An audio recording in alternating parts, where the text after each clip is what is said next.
host of The Putback, SNY's digital NBA show, Ian Begley. Ian, we've been talking about Mitchell Robinson and the possibility of the Knicks trading Mitchell Robinson. Where do you think the organization stands as far as Mitchell Robinson goes?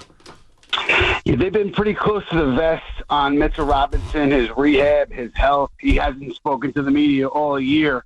My educated guess and kind of what I've been hearing is they feel good about his rehab, how he's going, and kind of he's on this linear track. I think there's a degree of optimism that he could be back in early February.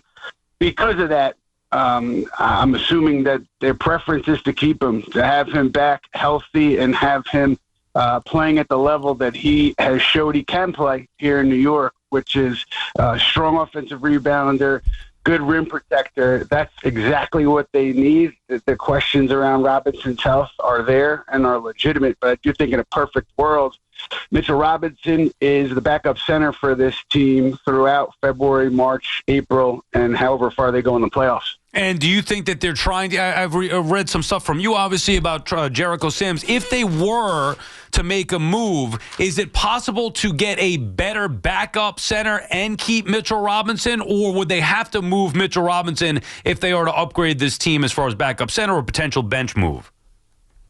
Yeah, they have the salaries. Like, let's say it's a Jonas Valanciunas out of Washington. They have the salaries necessary to make that trade without Mitchell Robinson included. So that it's possible. It gets tricky because of different salary cap rules for the Knicks and the trade exceptions and where they are in the current CBA. One thing they can't do is take back less salary in a trade that they send out, but they can make a Valanciunas deal work, a Robert Williams deal work, different deals work without including Robinson if that's the way you would go. The one thing, though, Sal, about trading Mitchell Robinson, I mean, teams, I think, want to know where he is injury-wise. They want to see him on the floor before you talk about trading for him, unless you're a tanking team and you don't care. A couple of teams I spoke with have just been trying to find out information on his health and wanting to know where he's at. So I think that also clouds any potential Robinson trade when you're talking about what you could get back for him. Yeah, and this is just very complicated just because of the timeline here. Everybody would love to see Mitchell Robinson play, Ian, and we know what he does. You just said it again. He's a beast. What he's great at, okay? But it's January 16th. The deadline's February 6th, and this is not a 5-year plan. This is, a 2-3 year window to win a championship. And to me, the worst thing that could happen is, you roll the dice on his health. He either doesn't return and he has a setback, whatever, or he does come back, gets hurt again. I don't think they can win a championship without a healthy Mitch or a trade. So that's what they've got to navigate. I just think there's more urgency than I think you do, and maybe they do, to make a trade. You know what? I'm 100% in agreement with you on the risk factor. There's no doubt that it's a risk. We know Robinson's health history. I think, they thought this surgery would have gone better than it has. I think he would have been back earlier, certainly earlier than this point. So, things have not gone smoothly from that end. But again, I could just say that people who have been around him, say he looks good. He looks like he's in good shape as he's continuing to rehab. Still, I don't think he's been cleared to even sprint yet, which to me is alarming. But Tom Thibodeau thinks he'll be practicing by the end of the month, taking contact. And then, again, I think you're looking at early February, mid-February for him to come back. But there's no question. It's a very tricky dance, right? It's not as if you're trying to sneak into the play-in or sneak into the playoffs. This team is built to win now, and any hole on the roster is an issue. And so tricky decision for those guys over there. I guess playing it safe would be to trade for somebody. But I don't know. I mean, Valanciunas, sure. I just don't see like the definitive answer from a backup center standpoint, unless you want to go like a Robert Williams has as much injury history as Mitchell Robinson. So I don't see the sure thing out there. Yeah, I think that's what makes it very complicated here. So the chemistry this year is not the same as a year ago. Listen, you had to make the trade for Cat. We're all happy they did, so Devo had to go. You couldn't sign Hartenstein, which, oh, God, they miss him so much. But they were limited on the money. We all know that as well. So it's nobody's fault. I really like what they did in the offseason here, but it's undeniable the chemistry is a bit off. Did we overrate the Villanova chemistry? I mean, I know what Josh Hart's been saying. To me, he's talking about OG, and I don't even know if he wants to put you in a position to start guessing because you're around the team. I get that. But it's not Brunson. I mean, that's his boy. That's his best friend. To me, if there's a target from Josh Hart's criticisms, it's OG. Am I in the right neighborhood? I can tell you 1,000% it is not Jalen Brunson. You are 1,000% right there. Other than that, I have some educated guesses, which I don't think would help for me to throw those out there. I'd rather know exactly who he was talking about to talk about it publicly. But yeah, we can all kind of guess, and it's not Jalen Brunson. So, some people thought, hey, those are just cliches. He's just kind of throwing those out as athletes tend to do. But in following up on it, I don't think that was the case. The impression, at least with some internally, was that was a real thing, that he was, upset addressing specific situations. And so, yeah, that tells you a bit about where this group is internally in the locker room. They don't have that same togetherness right now that they did that last year. Now, does that change with winning some games? Winning, obviously, can cure everything. So maybe it's as simple as that. But for Josh Hart to say what he said twice over, 4 or 5 day span, it should raise your eyebrows in terms of this group operating as a whole, as one unit, or operating as a bunch of individuals, which is, not what you want to see if you're a Knicks fan. Yeah, and for me, I'd probably disagree as far as my guess with OG. I mean, I think it might be Karl Anthony Towns because he's the one new guy here that's had such a big presence, obviously, on this team. Even though I love him offensively, who knows how everything is fit in with the Knicks. We're talking with Ian Begley, SNY NBA insider and host of The Putback, also SNY's digital NBA show. So make sure you check that out with Ian Begley and SNY. How about the minutes, Ian? I know it's been a big thing for Tibbs. I kind of think it's overblown a little bit, although with this group, with Brunson always seemingly being banged up, with Karl Anthony Towns being fragile, and with this team expected to make a deep run in the postseason, where do you sit with Tibbs and the minutes usage? So I just put my cap on and I put my my police badge on. So Minutes Police here is checking in on FAN. And one day I'm going to show up to a press conference with Tibbs with a police hat or with a badge. I have to do it, man. I'm going to do it. It's a great idea. You got to do it, yeah. It's going to happen.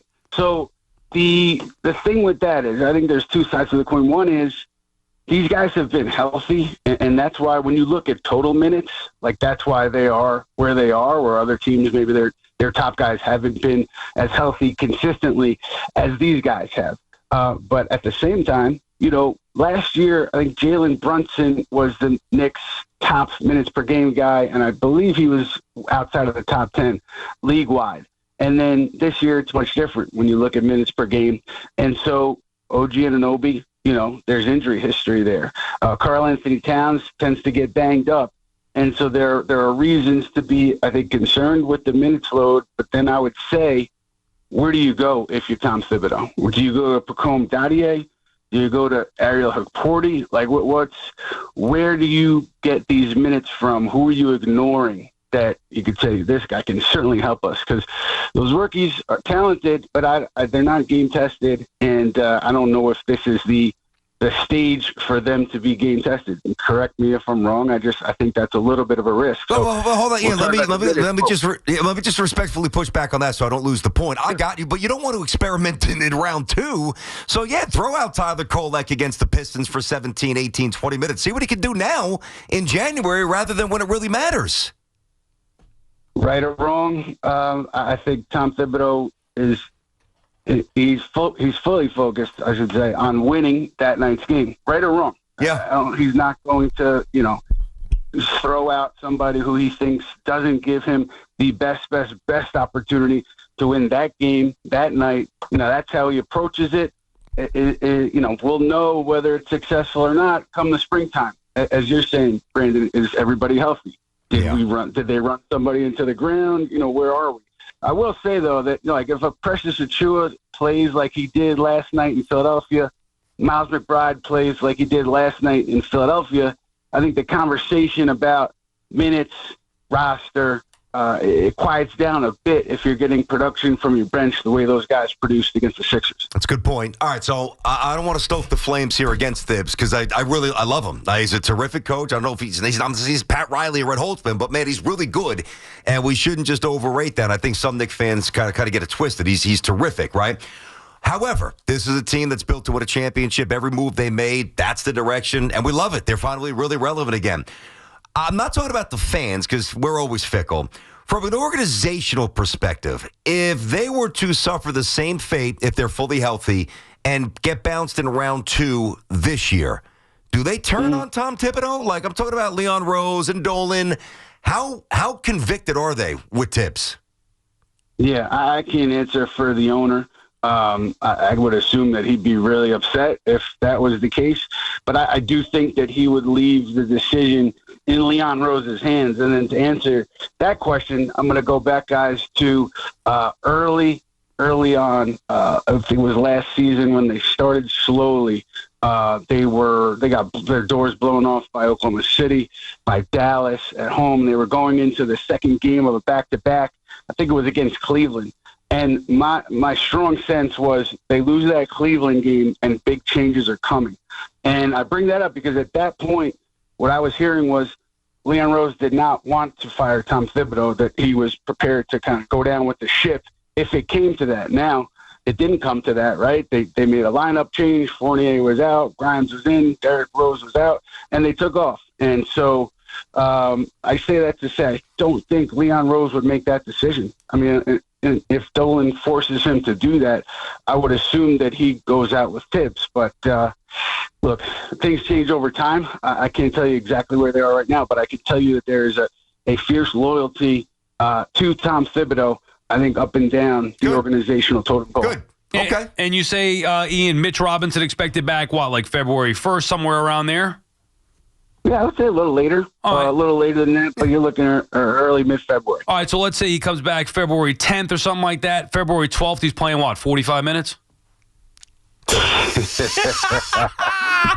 45 minutes in the month of April or 45 minutes? Yo, with Tibbs, you know he's going to run him in the ground. Last man. one from no, I'm just joking. I actually love Tibbs, and I think the minutes thing is overblown, although I'd like to see him just take the foot off the gas a little bit in a regular season that, to me, doesn't mean as much when you have this loaded roster going into the playoffs. Last one from me, Ian. You expect the Knicks to make a move, I would think. Is there any way they would part with Miles McBride to maybe upgrade the bench or get two pieces, let's say, for McBride? I love him. I don't want to give him up. Is he untouchable, or could he be potentially moved in a deal?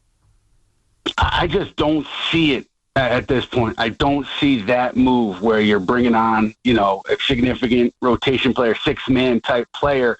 I don't think the attitude to move on from McBride is there at all. And I really think that if they have it their way, that they kind of not stand pat. You look to make moves. You try to figure out the Robinson situation. But, like, you look at a Jordan Clarkson, a player like that, I think is maybe who you're talking about. And I don't think there's the appetite for that. Obviously, injuries change things. Things can change over the next few weeks. But I think that's kind of where it sits. I do want to say one thing about this.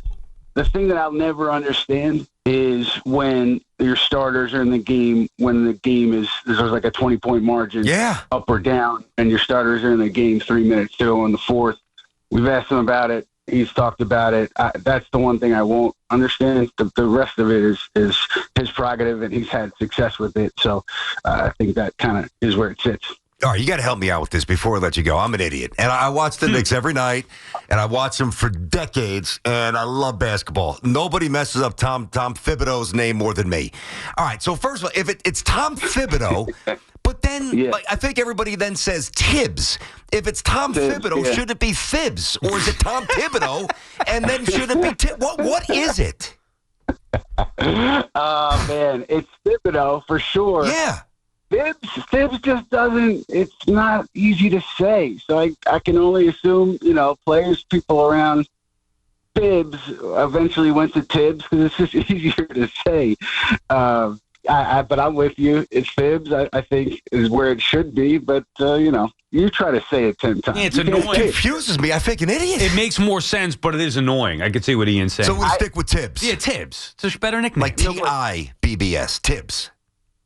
to your point, though, guys, like when I even say Thibodeau, I'll say Thibodeau just out of habit. Yes. When I'm, and Thank you. it is tough. Thank you. Tough to remember that when I feel badly about that. You want to get people's names right. And by the way, Ian, what is Karl Anthony Towns thinking with the Eagles gear in Philadelphia? That knucklehead! Come on, he had to change it halftime. Did you see that? Yeah. What's he thinking? I'll tell you what he was thinking. Yeah. He was thinking, look, it's mid-January. I don't know if BT and Sal have enough to talk about, so let me throw this Eagles jersey on. Let me give him a few minutes. Good. Give him some run. It's a good point. I should send him a thank you note. All right, Ian, we appreciate the time.